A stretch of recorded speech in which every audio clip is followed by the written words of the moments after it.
하나님은 우리를 사랑하셔서 우리가 죄 가운데 심판을 받고 영원한 불못에 들어가지 않도록 그의 독생자 아들 예수 그리스도를 보내주셨습니다. 예수 그리스도로 인하여서 우리는 구원의 은혜를 얻게 되어지죠. 여러분, 중요한 핵심이 있습니다. 십자가를 통해서 우리는 구원을 받았지만 더 중요한 것은 그가 부활하신 사건이에요.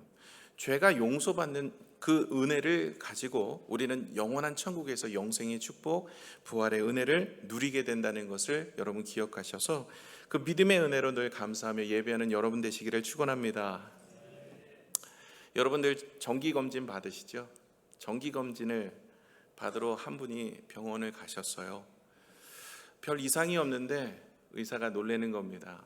중증 암으로 진단이 나왔어요. 이제 사는 것이 3개월밖에 살지 못한다고 의사가 이야기하는 거예요. 너무나 마음이 힘들고 어려워서 집으로 돌아와서 오진이기를 바라면서 다른 병원을 갔어요. 그 병원에서도 진단을 받았는데 암은 맞는데 치료를 받으면 깨끗이 나을 수 있다는 말을 들었어요. 그래서 이 환자는 이 두 번째 병원에서 입원을 하고 진단의 그 내용처럼 치료를 받으면서 그렇게 지냈습니다. 여러분 모두가 다 마찬가지 아닐까요? 이렇게 희망을 보인 그 병원, 그 의사에게 자신을 맡기고 그리고 살아가는 거죠. 저와 여러분의 인생에 이런 모습이 우리 가운데 있기를 원하는데요. 한동안 코로나로 인하여서 모든 우리 국민들이 힘들고 어려웠었어요. 생명의 위협도 받았죠.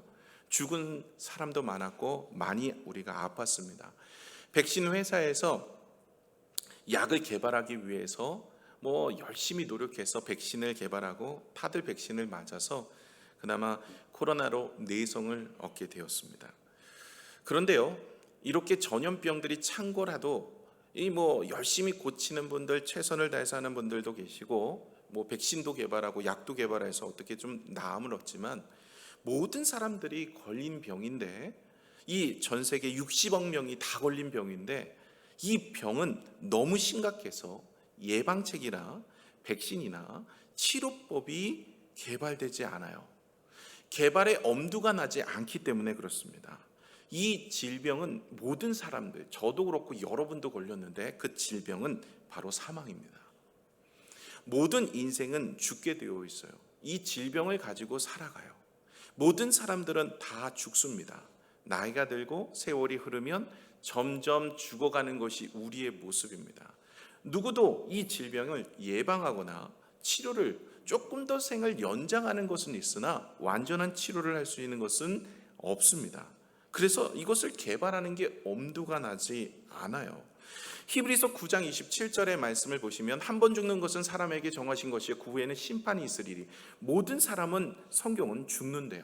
그리고 나서 죽음으로 영원히 끝나는 것이 아니라 심판이 있다라는 것을 이야기합니다.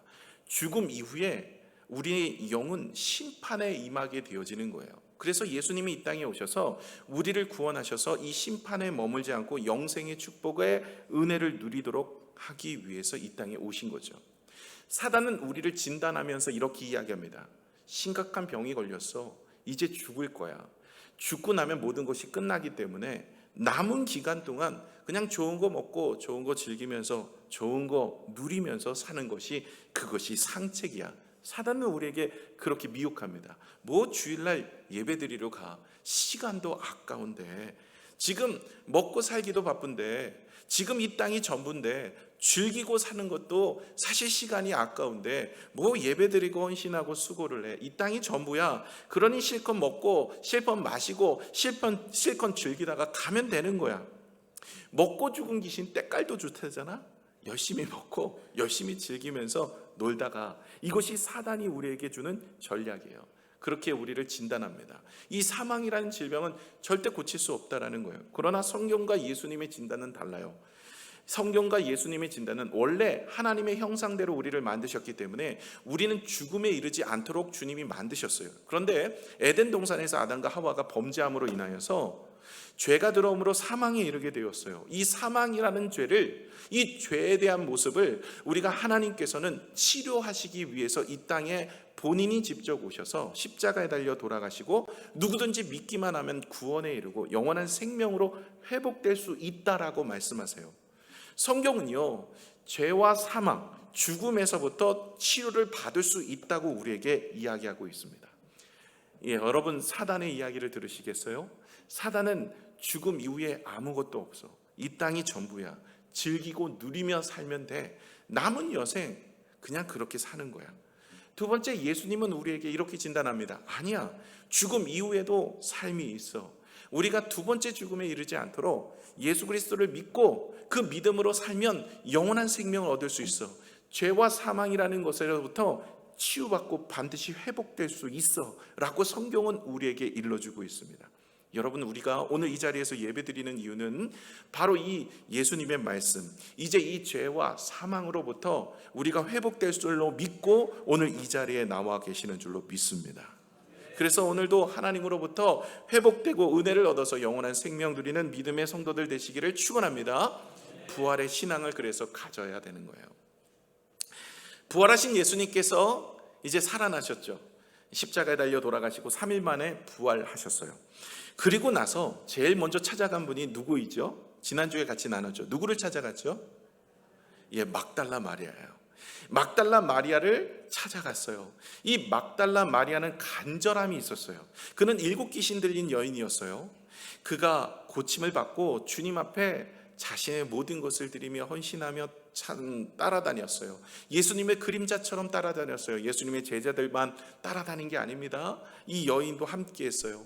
예수님이 십자가에 달려 돌아가실 때 다른 사람들은 다 도망갔는데 12 제자들은 다 도망가고 배신했는데 이 막달라 마리아는 십자가 밑까지 함께합니다. 그리고 예수님이 아리마대 사람 요셉의 무덤에 장사될 때도 그곳에 따라가요.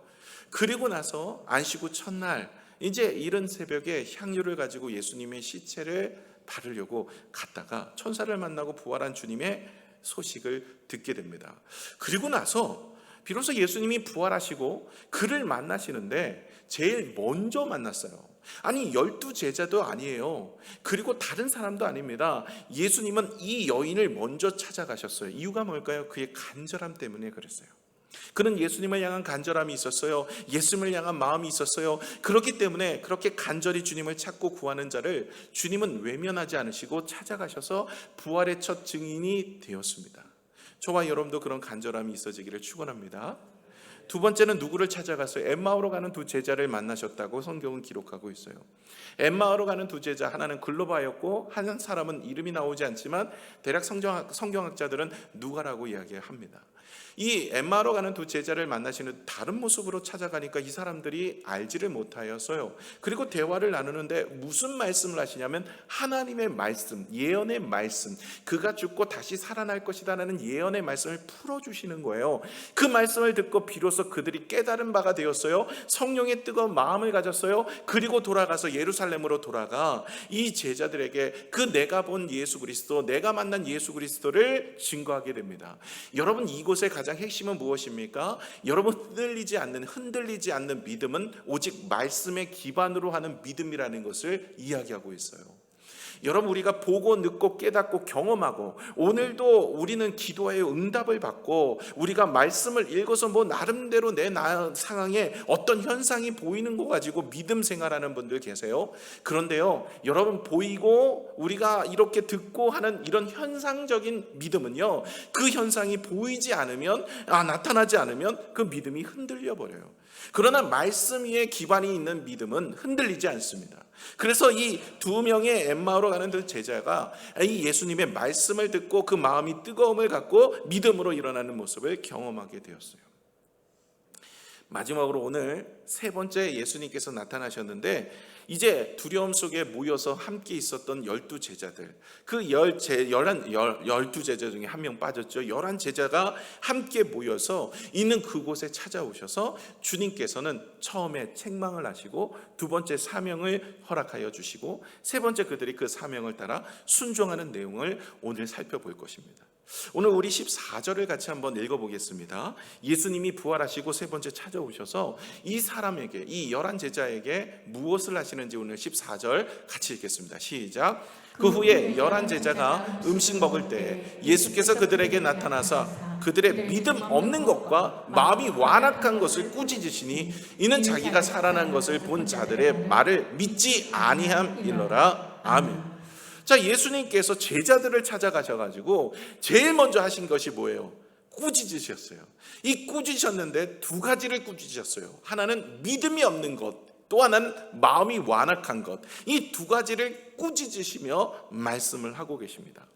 우리가 좀 이해가 안 되는 부분이 있어요. 여기서 무엇이 이해가 안 되냐면 믿음이 없는 것을 꾸짖었다라고 이야기하는데 사실 12 제자들만큼 이 믿음이 괜찮은 친구가 어디 있어요?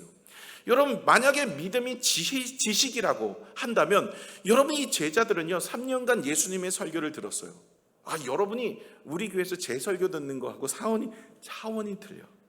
예수님의, 하나님의 설교를 3년간 들었다고 봐요.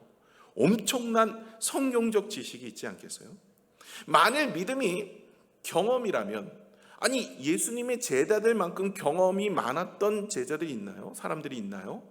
여러분, 예수님의 제자들은 예수님이 병든 자를 낫게 하고 눈먼 자를 눈을 뜨고 죽은 자도 살리고 또 놀라운 기적의 현장 속에 그들은 함께 했어요. 그런 경험이 있었던 사람들이었어요. 만일 믿음이 열심이라면 그들의 열심은 남달랐어요. 그들은 모든 것을 다 버리고 주님을 따랐어요. 만약에 오늘 여러분을 주님이 찾아오셔서 나를 따르라면 여러분의 집, 여러분의 모든 것 내려놓고 따라갈 수 있을까요? 쉽지 않은 얘기죠. 이 제자들은요 그 모든 것을 내려놓고 따릅니다. 마가복음 1장 20절에 보시면 곧 부르시니 그 아버지 세베대를 품꾼들과 함께 배에 내려두고 예수를 따라가니라. 세베대의 아들들 야고보, 요한이죠. 그리고 베드로, 안드레도 마찬가지고 그 모든 것을 내려놓고 주님이 부르시는 그 말씀에 순종하여 자기의 업을 내려놓고 따라가요. 이 대단한 믿음 아닙니까? 대단한 헌신입니다. 대단한 열심입니다. 다 버려두고 따라갑니다. 누가복음 22장 33절에는 이렇게 이야기해요. 그가 말하되 주여 내가 주와 함께 오게도 죽는데도 가기를 각오하였나이다. 이 예수님의 제자들이 주님이 십자가에 달려 돌아가시든 죽어도 절대 부인하지 않겠습니다, 이렇게 다짐했던 거예요. 이건요 그들의 연약함 때문에 떠나간 거지, 두려움 때문에 떠나간 거지, 사실 그때 고백은 진짜 그 마음의 고백이었어요. 그들은 이런 헌신과 수고의 고백도 했어요. 이들이 믿음이 없다고요? 이들이 경험이 없다고요? 이들이 열심이 없다고요? 그래서 주님이 찾아오셔서 믿음이 없는 것이다 라고 이야기하는데 도대체 이해가 되지 않는 부분이 있습니다. 이 사람들은 모든 것을 다 버려두고 평생 그렇게 쌓아왔던 모든 일 다 내려놓고 자기 업을 다 포기하면서 주님의 말씀에 헌신하였고 3년 동안 따라다니며 수많은 경험을, 하나님을, 주님이 주시는 은혜 가운데 경험을 했고 주님의 설교를 3년 동안 들었기에 성경적 지식도 남달랐어요. 주일날 한 번 예배드리고 신앙생활 다 했다고 생각하는 우리하고 생각해 보세요. 이들은요 완전히 정말 놀라운 일들이에요. 이런 믿음을 가진 사람이에요. 그런다면 이 사람들에게 찾아와가지고 믿음이 없다라고 얘기한다면 우리에게는 주님이 찾아오셔서 뭐라고 얘기하실까요? 그런데 여러분, 이들에게 지식이나 경험이나 열심이 없는 그것 때문에 믿음이 없는 것을 이야기한 게 아닙니다. 오늘 이들의 믿음에 없는 것이 하나가 있었어요. 그들의 믿음에 없는 것은 바로 부활의 믿음이었어요. 여러분, 이게 중요합니다. 여러분, 우리가 살면서 하나님을 향한 지식도 있어요. 성경을 어떤 분들은 1년에 1독씩 자기 나이대로 읽는 분도 계세요. 그리고 하나님의 말씀을 수백 번 읽는 분들, 속독을 하시고 그렇게 읽는 분, 성경적 지식도 있다고 봐요. 그리고 우리가 주님을 경험했어요. 기도의 응답도 있어요. 그래서 체험적인 신앙도 있어요. 하나님이 우리의 기도를 들어주시고 나음도 얻고 회복도 되고 은혜를 경험한 적도 있어요. 또 나름대로 열심히 있어서, 충성이 있어서 교회가 무엇을 한다 그러면 발 먹고 나섰어요. 헌신을 했어요. 수고도 했어요. 애를 썼어요. 그렇게 해서 주님을 딱 만나러 갔더니 주님이 믿음이 없구나라고 야단을 칠 수 있다는 거예요.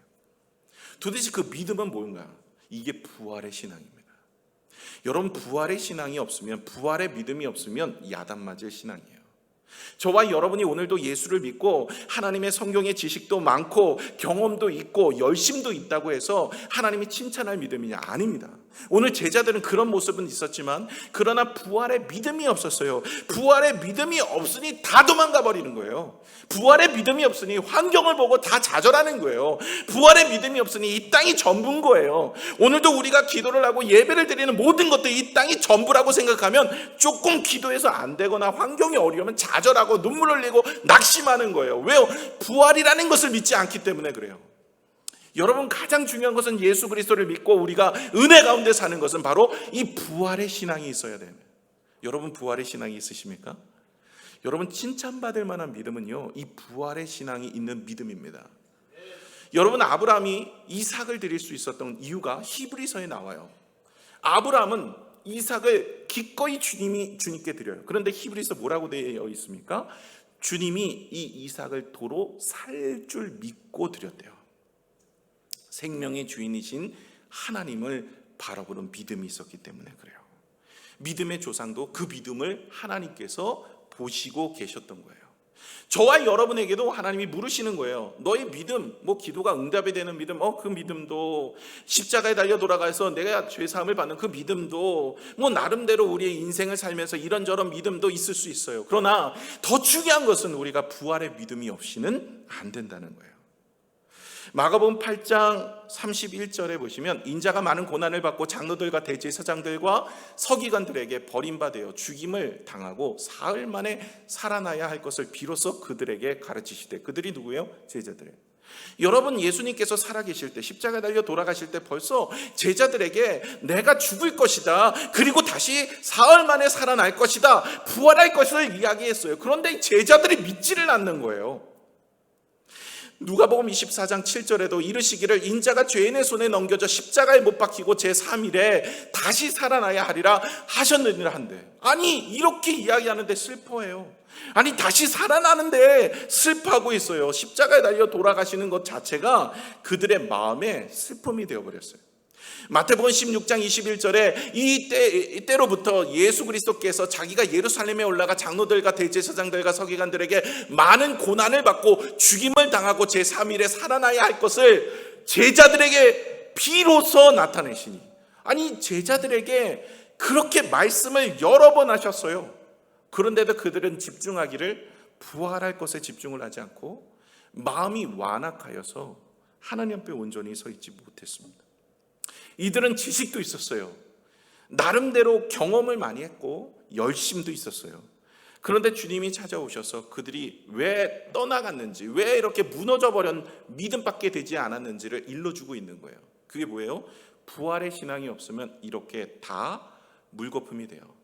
여러분, 우리 교회도 마찬가지예요. 여러분 열심히 예배를 드리고 은혜 가운데 오늘도 주의를 지키시지만 우리가 환경과 상황이 어려우면 여러분 그 믿음을 지키느냐 못 지키느냐는 바로 이 부활의 신앙이 있느냐 없느냐가 결정적입니다. 성경도 알고, 그리고 하나님에 대한 은혜도 알고, 체험도 했어요. 병도 낫고 기적도 경험하고 은혜도 있어요. 그리고 열심을 다해요. 교회가 무엇을 하냐면 충성해요. 선교 비전 트립도 많이 다녔어요. 그래도 부활의 신앙이 없으면 환경이 어렵고 문제가 생기면 주님 떠나갑니다. 그리고 주님은 그 모습을 보시면서 책망하는 거예요. 믿음이 없는 자들아 라고 이야기하는 거죠. 저와 여러분이 오늘도 마음에 어디다 관심을 두셔야 됩니까? 이 부활에 관심을 두셔야 돼요. 부활을 통하여서 주님은 우리를 다시 소생케 하여 영원한 생명으로 우리를 인도하여 주실 것이다 라고 말씀하십니다. 요한계시록 2장 7절의 말씀을 같이 볼까요? 함께 읽겠습니다. 시작. 귀 있는 자는 성령이 교회들에게 하시는 말씀을 들을지어다. 이기는 그에게는 내가 하나님의 낙원에 있는 생명나무의 열매를 주어 먹게 하리라. 아멘. 하나님의 낙원, 천국에 있는 생명나무의 열매를 주셔서 우리가 영생하도록 만드시는 거예요. 원래는 에덴 동산에 두 나무가 있었어요. 하나는 생명나무와 또 하나는 선악을 알게 하는 나무가 있었어요. 성경 잘 읽어보시면 선악을 알게 하는 나무만 있는 게 아니에요. 이 두 나무는 먹지 말라고 하셨어요. 그런데 이 에덴 동산에 있는 아담과 하와가 선악을 알게 하는 실과의 열매를 따먹고 범죄함으로 그들의 인생에 사망이 들어왔어요. 주님께서는 이 죄로 인한 사망이 들어온 이들을 화흥검으로 내쫓으시고 이 에덴 동산을 그렇게 둘러내셨습니다. 그 안에는 생명나무의 실과가 있었기 때문에 그렇죠. 그래서 우리가 하나님의 말씀, 부활의 신앙을 갖고 믿음으로 살아가는 인생에게는 주님께서 무엇을 주신다고? 이 생명나무의 실과를 먹게 하셔서 영원한 생명을 허락하여 주시는 줄로 믿습니다. 여러분, 오늘 우리가 교회에 나와서 이렇게 예배를 드리고 하나님을 찬양하는 것은 이 땅에 병이 낫고 좀 건강하게 살고 우리가 삶의 유익을 얻고 이것 아닙니다. 이것도 하나님이 주신 은혜 중에 하나지만 그건 영원한 생명에 비하면 아무것도 아닌 거예요. 우리가 이 땅에 사는데 몇 년 더 살겠습니까? 뭐 건강한 분들 건강하게 몇 년 더 살겠어요? 그러나 우리의 인생에 영원한 영생의 축복이 우리 가운데 있는 거예요. 이 땅에 건강하게 살다가 나중에 죽고 나서 심판이 있어 영원한 불못에 들어가면 그 인생 어떻게 됩니까? 그렇기 때문에 주님은 우리를 사랑하셔서 우리를 위해 십자가에 달려 돌아가신 거죠. 그래서 주님께서는 이 제자들에게 찾아온 거예요. 그리고 나서 그 참 믿음이 좋았던 제자들 아닙니까? 정말 신실했던 제자들 아닙니까? 그리고 예수님이 늘 공들여고 그들을 양육하고 가르쳤던 제자들 아니에요? 그 당시에 사실 이 제자들보다 믿음이 좋은 제자 사실 찾기가 어렵죠. 그 제자들을 나무란 것이 무엇입니까? 부활의 신앙이 없어서 나무란 거예요. 저와 여러분의 인생도 이 부활의 신앙이 없으면 오늘도 주님 앞에 책망받을 수 있고 환경 때문에 넘어지고 쓰러질 수 있다는 진단이 주님이 우리에게 주신 거예요. 두 번째가 어떤 모습이죠? 마음이 완악한 것을 통하여서 주님은 그 제자들을 책망하셨어요. 마음이 완악하다라는 뜻은요, 마음이 돌처럼 굳어있는 상태, 얼음처럼 그렇게 냉각한 상태를 이야기합니다. 제자들이 왜 다 도망가 버렸어요? 마음이 굳어져 버렸어요. 하나님의 말씀은 받았지만 그 말씀을 마음이 심지 않았어요. 믿지 않았어요. 마음에 두지 않았어요. 그러다 보니까 정말 부활이 일어날 것인가? 아니, 부활하여서 막달라 마리아에게도 보이고 엠마오로 가는 두 제자에게 보여서 그들이 와서 증언하는데도 불구하고 믿지 않는 거예요. 마음이 벌써 굳어져 버렸어요. 하나님의 말씀을 받아들이지 않습니다. 오늘도 저와 여러분의 인생에 이렇게 하나님의 말씀을 받아들이지 않고 우리가 무너지는 인생이 될 수가 있는 거예요. 그러므로 깨어서 우리가 기도해야 돼요. 하나님, 우리의 마음을, 완악한 마음을 녹여주시고, 하나님, 우리의 마음이 오직 말씀을 받아들여 이 말씀 가운데 살아갈 수 있는 인생이 되게 하여 주시옵소서. 여러분, 우리가 부활의 신앙뿐만 아니라 우리의 마음에 하나님의 말씀을 받아들일 수 있도록 우리의 마음을 주장하여 달라고 기도하는 믿음의 모습이 되셔야 할 줄로 믿습니다. 이것이 바로 제자들을 책망했던 내용이지만 사실 이 내용이 저와 여러분에게 책망을 하는 내용일 수 있어요. 그러기에 우리 자신을 돌아보아서 내가 부활의 신앙이 있는지, 혹은 내가 오늘도 말씀을 받아들일 마음이 있는지, 내 마음은 이 말씀을 내 마음에 심고 있는지를 돌아보시는 믿음의 모습이 되셔야 할 줄로 믿습니다. 두 번째는요, 명령을 받은 제자들에 대한 이야기가 나와요. 주님께서는요, 이 제자들을 부르실 때 약속하셨어요. 내가 너를 사람을 낚는 어부가 되게 하리라. 주님의 약속이죠. 내가 너를 사람을 낚는 어부가 되게 하리라. 이건요, 그들이 사람을 낚는 어부가 되라 이런 것이 아니라 주님이 되도록 만드신다는 거예요. 아브라함을 불러서 복의 근원이 되도록 주님이 만드시는 거예요. 다윗을 불러서 왕이 되도록 하나님께서 그에게 은혜를 베풀어 주시는 거예요. 이건 약속이에요. 그래서 하나님께서는, 예수님께서는 제자들을 부르시면서 내가 너로 사람을 낚는 어부가 되게 하리라. 그들은 부족했어요. 연약했어요. 다 부인하고 떠나고 두려움에 쌓여 있어요. 말씀을 마음에 받지 않은 그런 사람들이에요. 완악한 마음을 가지고 있었어요. 그런데 주님이 그를 찾아가셔서 그를 위로하시고 그에게 다시 사명을 부여하여 주십니다. 왜 그렇게 하셨을까요? 약속이 있기 때문에 그래요. 하나님의 약속은 반드시 이루어지는 것처럼 그 사람에게 약속하신 내용은 반드시 이루어집니다. 저와 여러분에게도 하나님은 약속하셨어요. 하나님께서 기도의 응답도 약속하셨고 성령의 권능도 약속하셨고 고아처럼 버려두지 않는다는 것도 약속하셨고 내가 너와 세상 끝날까지 함께 하신 것도 저와 여러분에게 약속하셨어요. 그 약속이 있기 때문에 절대로 주님은 우리를 고아처럼 버려두지 않으시고 우리의 기도를 외면하지 않으시고 우리의 예배를 받으시고 우리를 붙들어 주실 줄로 믿습니다. 요한복음 20장 19절에 보시면은요, 이날 곧 안식구 첫날 저녁 때 제자들이 유대인들을 두려워하여 모인 곳에 문들을 닫았더니 예수께서 오사 가운데 서서 이르시되 너희에게 평강이 있을지어다. 주님은요, 부활하시고 환상으로 오신 게 아니라 육체 가운데 오셨어요. 그래서 제자들에게 자기의 손에 못 박힌 것을 만져보라고 이야기하신 거예요. 환상이 아니라 사실이라는 것을 보여주시고, 누가복음 24장 32절에 그들이 서로 말하되 길에서 우리에게 말씀하시고 우리에게 성경을 풀어주실 때 우리 속에서 마음이 뜨겁지 아니하더냐 하고, 이게 엠마오로 가는 두 제자에게 예수님께서 다른 모습으로 나타나셔서 그들에게 말씀으로 풀어주실 때 그 성경의 내용을 풀어주셨다. 이 얘기는 뭐냐면, 구약에 주님께서 예언자, 선지자를 통해서 말씀해 주셨던 내용이 내가 십자가에 달려 돌아가시고 부활할 것을 말씀해 주셨던 그 내용을 그들에게 풀어주신 거예요. 그랬더니 그 마음이 뜨거워진 거예요. 다시 말해 이 부활은 현실적으로 환상이 아니라 사실이고, 그리고 성경은 예언한 대로 이루어지는 사건이라는 것을 그들에게 알게 하시고, 그리고 그들의 마음에 성령을 부어주셔서 그 마음을 회복하십니다. 요한복음 16장 31절에 예수께서 대답하시되 이제는 너희가 나를 믿느냐. 그리고 22절 이 말씀을 하시고 그들을 향하사 숨을 내쉬며 이르시되 성령을 받아라.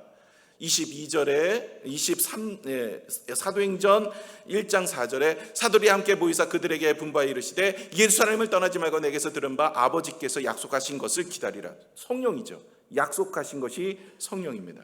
그 성령을 그들이 받고 나서 나아가서 증인된 삶을 살게 되어지는 거예요. 왜 예수님께서는 이 제자들에게 이렇게 공을 들이실까요? 아니, 그렇게 부인하고 떠났던 제자들을 다시 찾아가셔서, 아니, 믿음이 연약한 그들, 부활의 신앙도 없고 마음이 완악한 그들에게 가셔서 주님은 왜 자신의 모습을 보여주시고, 그리고 예언의 말씀을 들려주시고 성령을 부어주셔서 그들에게 왜 이렇게 공을 들이시냐는 거예요. 그것은 하나님의 약속이기 때문이에요. 하나님께서는 그들을 통해서 세상 땅끝까지 복음을 전하시겠다는 계획을 갖고 계세요. 그것은요, 그들의 열심으로 이루어지는 것이 아니라 하나님의 열심으로 이루어진다는 거예요. 저와 여러분의 인생을 구원하는 것은요, 우리의 열심이 아니더라고요. 하나님의 열심으로 우리가 오늘 이 자리까지 온 줄로 믿습니다. 그러기에 여러분 힘을 내십시오. 나는 비록 연약하고, 나는 비록 부족하고, 내가 하나님 앞에 헌신하지 못했고 연약한 믿음을 가지고 있다고요? 여러분 염려하지 마세요. 오늘 제자들에게도 찾아가셔서 그들의 연약하고 믿음 없는 것을 때로는 야단도 치시지만, 그러나 그들을 도와주셔서 성령도 부어주셔서 그들을 향한 놀라운 계획을 하나님이 이루어 가신다는 것을 우리에게 일러주고 있는 줄로 믿습니다. 여러분을 향한 계획은 절대로 멈춰지지 않습니다. 하나님이 주시는 믿음을 가지고 끝까지 승리하는 여러분 되시기를 부탁을 드립니다. 로마서 10장 17절의 말씀을 보시면, 그러므로 믿음은 들으면서 나고 들음은 그리스도의 말씀으로 말미암느니라. 이제는 우리는 부활하신 주님을 볼 수 없어요. 그런데 우리의 믿음이 흔들리지가 않아요. 이유가 뭘까요? 보고 믿는 것이 아니고 보지 않고 믿는 자가 복되다 했는데, 보지 않고 믿는 자가 말씀을 통해서 믿음이 자라나게 되는데 그 믿음이 흔들림이 없어요. 여러분, 보고 믿는 사람은요 계속 보여져야 믿음이 성장해요. 그래서 기도가 응답이 됐어요. 병이 났어요. 그러면 내 인생에 또 병이 안 들겠어요? 아니, 나이가 들면 자꾸 병이 나도 또 병이 들고, 어려움이 문제가 해결돼도 또 어려움이 있죠. 그러면 그것도 기적이 나타나야만 믿음 생활 한다니까요. 그런데 여러분, 말씀의 기반, 약속의 말씀의 기반이 된 사람은요, 환경이 어렵고 상황이 어떻게 변해도 말씀은 1.1획도 변함없이 이루어지기 때문에 그 말씀 믿고 있으면 지금은 내 타이밍 때 이루어지지 않아도 하나님은 반드시 그때 이루어진다는 믿음을 가지고 흔들리지 않는다는 거예요. 저와 여러분이 말씀의 기반이 있어서 주의 말씀을 듣고 믿음으로 일어나는 믿음의 성도들 다 되시기를 축원합니다. 그런데 이들이 성령을 받고 뭐 했냐는 거예요. 이들의 가장 중요한 것은 머물러 있지 않고 예루살렘과 온 유대와 사마리아와 땅끝을 이르러 증인된 삶을 살아가는 순종의 제자가 됐더라는 거예요. 여러분, 아무리 많은 축복을 받아도 나만 누리고 사는 인생은 아무 소용이 없습니다. 저와 여러분이 해야 될 일이 있어요. 그 주님 오시는 그날까지 복음을 증거하는 일입니다. 세 번째가 바로 제자들이 그 말씀에 순종한 거예요. 근데 이들이 어떻게 해서 이전에 그렇게 불순종했던 제자들이 갑자기 믿음이 생기고 성령이 충만해서 순종하는 자로 나갈 수 있는가? 물론 순종을 성령 충만해서 얻은 은혜도 있겠지만, 그러나 그들은 무엇을 보게 되어지냐면 약속, 하나님의 약속의 말씀을 보게 되었기 때문에 그래요. 왜냐하면 이 부활에 대한 이야기도 약속의 말씀이었고 그 약속 말씀대로 부활하신 예수님을 보았거든요.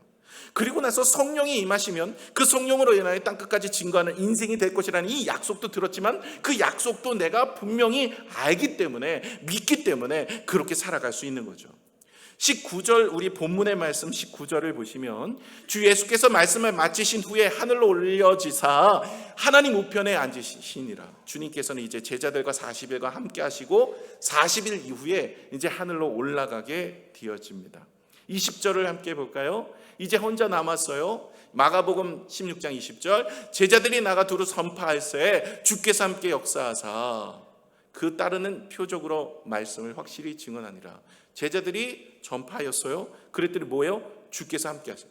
여러분, 주께서 함께해서 제자들이 선포된 게 아니라 저자들이 순종을 하고 선포했더니 하나님의 놀라운 역사와 능력이 나타나더라는 거예요. 오늘 17절 18절에 보시면 믿는 자들에게 이런 표적이 따르리니 곧 그들이 내 이름으로 귀신을 쫓아내면 내 새 방언을 말하며 뱀을 집어올리며 무슨 독을 마실지라도 해를 당하지 아니하며 병든 사람에게 손을 얹은 즉 나으리라. 이런 놀라운 기적이 나타나는데 이런 기적은 어디서 일어나느냐? 복음이 선포되고 순종의 삶을 살아갈 때 일어나는 기적이에요. 그냥 내가 아무 일도 하지 않으면서 교회 일도 안 하고 하나님 나라를 위해서도 일도 안 하고 그냥 내가 열심히 살면서 기적과 표적을 바란다고요? 오늘 성경을 보세요. 하나님의 복음을 전하는 곳에 표적과 기적이 나타나요. 이적. 이 표적과 이적이라는 말뜻 자체도 하나님이 역사하신다, 하나님이 증거되신다라는 의미를 가지고 있기 때문에 복음이 그로 인하여 선포되는데 도움을 주는 거예요. 그러므로 여러분 주의 일을 할 때, 우리가 주님의 일을 감당할 때 이런 마음으로 하셔야 돼요. 하나님의 일을 감당하면 하나님이 채워주시는 줄로 믿습니다. 이 제자들이 이런 능력을 가졌던 이유는 제자가 만약에 이 말씀을 듣고 순종하지 않고 집에 갔다면 이런 기적이 나타났을까요? 안 나타났다니까요. 여러분, 제자들이 주의 말씀을 듣고 복음을 증거하니까 주님이 함께 하셔서 그의 인생에 표적과 기적이 나타나면 그의 삶에 기도의 역사, 기도의 능력, 기도의 은혜가 나타나게 되는 줄로 믿습니다. 저희 교회가 10년 전에 청라에 개척을 했어요. 2013년도 5월 달에 청라에서 새 가정이 개척했죠. 이건 우리 교회 개척 사례는 잘 알고 계시죠. 그렇게 해서 개척을 해서 10년 동안의 은혜 가운데 이제까지 왔어요. 저는요, 개척을 할 때, 컨테이너 안에서 개척을 할 때 성도들 그 새 가정 먹고 우리 교회 자립할 수 있도록 기도해 달라고, 그리고 자립을 위해서 기도한 적이 없어요. 제가 강단에서 지금도 선포하고 있지만 자립을 위해서 기도한 적이 없어요. 저는 우리 교회 부흥을 위해서도 기도 안 해요.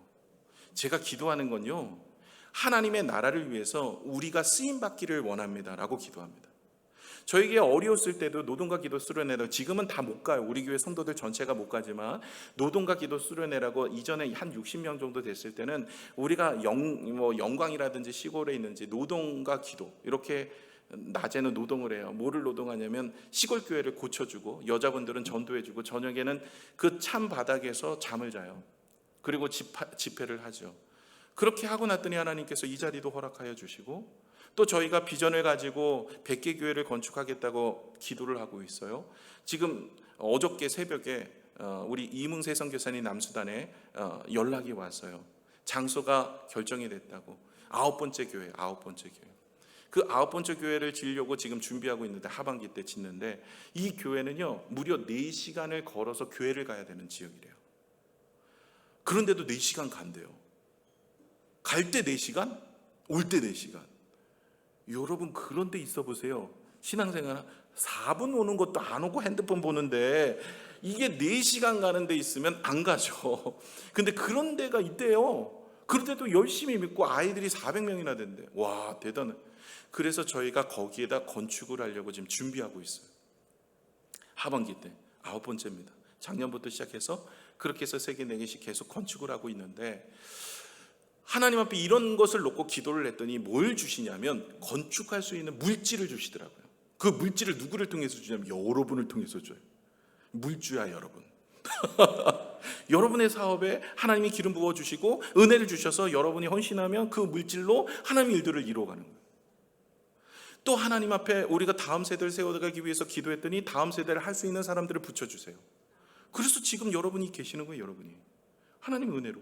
여러분, 오늘 보세요. 여기 보시면 주보에 지난주 새가족 등록 번호가 나와요. 이게 인원이거든요. 23-72 김미숙 권사님이 72번이에요. 올해 72번째 들어오신 거예요. 작년만.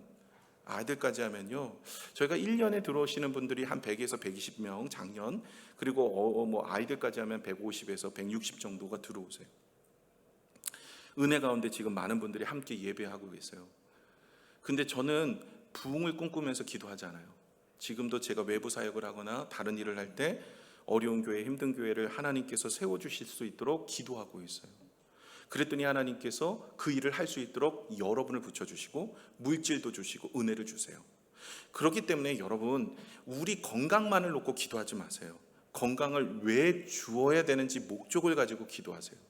하나님, 내가 건강해서 교회를 위해서 헌신하겠습니다. 하나님, 내가 건강하면 하나님 주방 봉사도 하고 주차 봉사도 하고 하나님의 운전도 하여서 교회에 덕이 되도록 하겠습니다.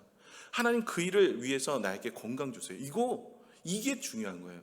하나님, 내가 선교하는 일에 내가 교회를 하나 짓겠습니다. 4천만 원이면 교회 하나 지을 수 있다고 하는데 하나님, 내가 선교지에 교회 하나 지을게요. 이러면서 서원하고 기도하면 하나님이 뭘 주실까요? 사업을 잘 되게 하셔서 건축을 할 수 있도록 그 건물에 은혜를 더하여 주시지 않겠습니까? 그 사업에.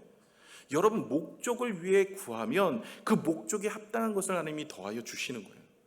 여러분의 인생에 오늘도 보세요. 오늘 제자들에게 표적과 이적이 따르는데요, 이것은요 복음을 전하고 하나님 나라를 위해서 일을 할 때 주시는 거지, 우리의 삶 속에 아무 일도 하지 않으면서 하면 역사가 일어나지 않는다는 것을 여러분 기억하셔야 되는 거예요.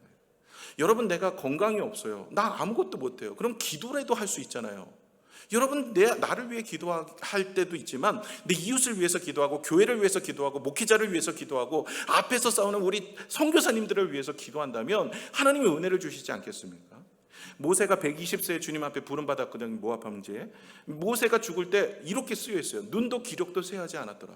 아니, 굳이 왜 이렇게 기록해 놓았을까? 그냥 모세를 불렀더라. 모세가 하나님 앞에 갔더라. 이렇게 이야기하면 되는데 죽었는데 눈도 기록도 세하지 않았대요. 눈도 안 나빠지고 기록도 안 나빠졌대요.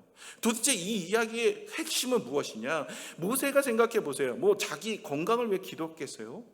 하나님, 나 류마티스 관절염이 있는데 고쳐 주셔야 내가 이 백성들 데리고 갈 수 있지 않겠습니까? 하나님, 나 코로나 걸리면 못 갑니다. 격리됩니다. 이러고 기도하지 않았겠잖아요. 이 모세는요, 자기 건강이나 자기 안위를 위해 기도한 적이 성경에는 전혀 나오지 않아요. 오직 이 모세는 하나님의 사명을 위해 기도했더니 하나님께서 그 사명을 감당하도록 건강 주시죠, 사람 붙여주시죠, 환경 주시죠, 하나님 은혜를 주시는 거예요. 여러분, 표적과 기사가 제자들에게 많이 나타난 이유는 그들의 삶 속에 자기만 먹고 자기만 누리고 자기 가정들만 돌보는 사람에게 나타나지 않아요. 그런 일들은 하나님의 복음을 증거하는 일들에게 나타나는 거예요. 근데 이 복음을 무엇으로 증거하냐는 거예요. 사도행전 4장 33절, 어떤 복음을 증거하고 있냐면 이 얘기를 하고 있습니다. 같이 읽겠습니다. 시작. 사도들의 큰 권능으로 주 예수의 부활을 증언하니 무리가 큰 은혜를 받아. 이 제자들이 사도행전의 모든 내용뿐만 아니라 바울의 사명의 이야기들을 다 보시면 예수님이 죽으시고 부활하심을 증거하고 있어요. 여러분, 부활의 신앙이 없는 자는 부활을 증거하지 못해요. 여러분, 교회 오면 그냥 기도가 응답이 돼요. 교회 오면 마음이 편해져요. 교회 오면 하는 일이 잘 돼요. 이것만 얘기한다니까요. 이건 플러스 알파예요. 이건 부록이에요. 이거는 이것 때문에 예수님이 오신 게 아니에요. 이것 때문에 우리가 예배드리는 게 아니잖아요. 여러분, 우리는 이 땅에서 살지만 하나님이 주신 응답도 있고 은혜도 있어요. 그러나 정말 중요한 것은 저 천국의 소망이 있다라는 거예요. 우리는 영원한 영생이 있는 사람들입니다. 그것을 증거하는 믿음의 모습이 되셔야 돼요. 그래서 제자들이 증거하는 복음의 핵심 중에 핵심, 오늘도 성경 전체에서 말하고 있는 내용이 이 부활을 이야기하는데 우리는 성경을 계속 읽으면서 부활은 얘기는 잘 마음에 안 두고 어디에다 맞춰 누가 나았더라, 누가 축복을 받았더라, 누가 이쪽에만 마음을 두고 있으니 제자들과 다를 부분들이 없다라는 거예요. 저와 여러분이 오늘도 부활의 신앙을 가지셔야 합니다. 예수 그리스도가 부활하셨어요. 고린도전서 15장 3절에서 8절에 우리 내용을 한번 읽어볼까요? 바울이 이렇게 고백을 하는데, 내가 받은 것을 먼저 너에게 전하였노니 이는 성경대로 그리스도께서 우리 죄를 위하여 죽으시고, 여기서 끝난 게 아니죠. 장사 지낸 바 되셨다가 성경대로 사흘 만에 다시 살아나서 예언이 되었다는 얘기예요. 게바에게 보이시고 후에 12 제자에게와 그 후에 500여 형제에게 일시에 보이셨나니 그 중에 지금까지 대다수는 살아있고 어떤 사람은 잠들었으며, 그 후에 야고보에게 보이셨으며 그 후에는 모든 사도에게와 맨 나중에 만삭되지 못한 난 자 같은 내게도 보이셨느니라. 자기에게 이런 이야기를 하고 계시는 거예요. 예수님이요 그냥 단순히 죽은 것이 아니라 예언대로 다시 살아났다, 이 부활의 이야기를 하고 있는 것입니다. 여러분, 한 사람이 그냥 죽었다가 다시 살아나는 이야기, 이 이야기에 대한 이야기라면 나사로도 죽었다가 살아났죠. 그렇죠? 성경에 죽은 자가 살아난 나사로, 이름도 그래서 나사로 이 뭐 나사로예요. 그래서 나사로야, 죽었는데 예수님이 3일 만에 부활시켰어요. 그런데 이 3일 만에 다시 살아난 나사로를 우리가 기념하면 부활절로 지키지 않아요. 이 사람을 기념하지 않아요. 왜? 또 죽으니까. 그리고 그 사람에게만 일어난 사건이에요, 나사로. 그러나 예수님이 부활하신 건요, 예수님만 일어난 사건이 아니라 그 사건이 이 죽은 자 중에 첫 열매로 우리 모두에게 연결이 되어 있어요. 예수님이 부활하신 것은요, 우리 모두에게 연결된 사건이기 때문에 우리가 기념하고 우리도 부활할 것을 믿음으로 바라면 그것에 감사할 수 있는 거예요. 고린도전서 15장 42절 44절의 말씀을 함께 읽겠습니다. 죽은 자의 부활도 그와 같으니 썩을 것으로 심고 썩지 아니할 것으로 다시 살아나며, 욕된 것으로 심고 영광스러운 것으로 다시 살아나며, 약한 것으로 심고 강한 것으로 다시 살아나며, 육의 몸으로 심고 신령한 몸으로 다시 살아나느니 육의 몸이 있은즉 또 영의 몸도 있느니라. 아멘. 영생할 것을, 다시 영의 몸으로 다시 살아날 것을 우리에게 말씀하고 있다라는 거예요. 저와 여러분의 이 부활의 신앙이 있어야 돼요. 이 부활의 신앙이 있으면 어떤 환경과 상황에서도 우리가 이겨낼 수 있는 은혜가 있어요. 그렇기 때문에 저와 여러분 오늘도 기도해야 됩니다. 하나님, 내 안에 부활의 신앙, 내가 부활의 마음을 두고 부활의 말씀을 마음에 품고 그 부활의 소망을 가지고 마라나타 주님 오실 때 잘했다 칭찬받을 수 있도록 땅끝까지 복음을 전할 수 있는 믿음의 모습이 우리 가운데 있게 하여 주옵소서. 이렇게 기도하는 여러분이 되시기를 바랍니다. 말씀을 맺겠습니다. 여러분, 이 땅에 주님이 창조하실 땐 우리를 죽도록 창조하지 않으셨어요. 우리를 영원한 존재, 하나님의 형상으로 만드셨어요. 그러나 죄가 들어옴으로 인하여 우리의 인생이 죽을 수밖에 없습니다. 이것이 범죄함으로 우리는 다 오염되었어요. 그러나 사단은 우리가 그것으로 끝난다라고 우리에게 유혹하고 있지만, 하나님과 예수님과 성령님과 성경은 우리에게 무엇을 증언하고 있어요? 그 죄로부터 죽을 수밖에 없는 우리를 고칠 수 있는 방법이 있다. 이 죽음으로부터 치유받고 회복되어 다시 영광된 하나님의 자녀로 살아갈 수 있는 방법이 있다. 그것은 예수 그리스도를 믿고 우리가 살아가는 것이다라는 것을 말씀하십니다. 시편 133편 3절에 이렇게 이야기합니다. 헬몬의 이슬이 시온의 산에서 내린 같도다. 거기서 여호와께서 복을 명령하시나니 곧 영생이로다. 여러분, 하늘의 복은요, 진짜 복은요, 영생의 축복입니다. 그 은혜를 누리셔야 돼요. 요한복음 5장 39절 볼까요? 너희가 성경에서 영생을 얻은 줄 생각하고 성경을 연구하거니와 이 성경이 곧 내게 대하여 증언하는 것이라. 성경 자체가 영생에 대한 이야기를 하고 있어요. 요한복음 11장 25절에 예수께서 이르시되 나는 부활이요 생명이니 나를 믿는 자는 죽어도 살겠고, 다음 절이요, 무릇 살아서 나를 믿는 자는 영원히 죽지 않으니 그것을 내가 믿느냐. 예수님은 영생을 계속해서 선포하고 있고, 예수님의 처음의 설교도 회개하라 천국에 가까우니라, 이 천국에 대한 이야기, 영생에 대한 이야기, 부활의 은혜에 대한 이야기를 하고 있지만 우리는 거기에 관심이 없다면 예수님의 제자들처럼 완악한 마음이요 믿음 없음으로 책망받을 수 있다는 것을 우리가 기억해야 할 것입니다. 또한 주님께서는 우리에게 연약한 믿음이지만 다시 한번 계속해서 말씀하시는 게 뭐예요? 하나님의 약속의 말씀은 바로 성취가 되니 그 약속의 말씀을 붙잡고 나아가서 하나님의 증인된 삶을 살라는 거죠. 증인된 삶을 살아갈 수 있는 배경은 바로 우리가 약속이라는 것을 믿기 때문에, 부활도 성령의 말씀의 약속이었고 그것이 증명된 것처럼 제자들이 그렇게 약속이 증명된 것을 보았고 믿었기 때문에 이제 자신이 증인된 삶을 살 수 있다는 것을 알고 나아갔던 거예요. 그것이 약속을 믿었기 때문에 순종할 수 있었던 것처럼 오늘도 하나님의 말씀을 믿고 순종할 수 있도록 마음의 완악함을 내려놓고 주의 말씀을 받아들일 수 있는 믿음을 가지셔야 할 줄로 믿습니다. 그럴 때 표적이 따르고 이적이 따르고 우리의 삶에 치유가 있고 회복이 있고 은혜가 있고 건강이 있고 물질의 복도 있고 우리의 삶에 은혜를 주시는 것, 그것이 그 복으로 내가 이 땅에서 그냥 좀 잘 먹고 잘 사는 인생이 아니라 복음을 증거하는 인생으로 주시는 줄로 믿습니다. 성경의 지식도 많은 것도 중요하고요. 체험적인 신앙이 있는 것도 중요하고요. 하나님을 향한 열심이 있는 것도 중요합니다. 그러나 부활의 신앙이 없으면 책망받을 수 있는 제자들의 모습인 줄로 여러분 기억하시고, 저와 여러분이 부활의 소망을 두고 살아가는 믿음의 모습이 되시기를 부탁을 드립니다. 기도하겠습니다.